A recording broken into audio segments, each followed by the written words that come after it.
I've been attached with the feeling of waking up with you by my side. Naman natin na itong ang ating couple ay sobrang busy nga sa kanilang bawat kaganapan ngayon dahil nasa LDR era nga itong dalawa na sila Donnie at Bel Mariano. Pero kahit ganito nga guys, ay talaga namang suportahan nga ang dalawa, lalong lalo pa at lalapit na ang kanilang bawat movie at serye. Pero ito na nga guys sa pag-uusapan natin dahil alam naman natin na sabay nga lumipad itong ating couple sa kanilang mga destinasyon sa kagaya na lamang ng ating Donnie Pangilinan sa Roa.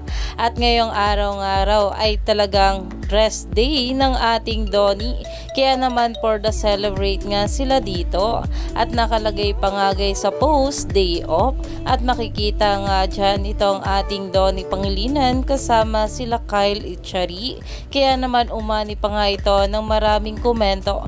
Alam naman natin na dream role nga rin ito ng ating Donnie Pangilinan ang action genre na kung saan ay talagang pinag-uusapan na sa social media. Kaya naman stay tuned lang tayo for more update kila Donnie at Bel sa mga susunod pa na ayuda.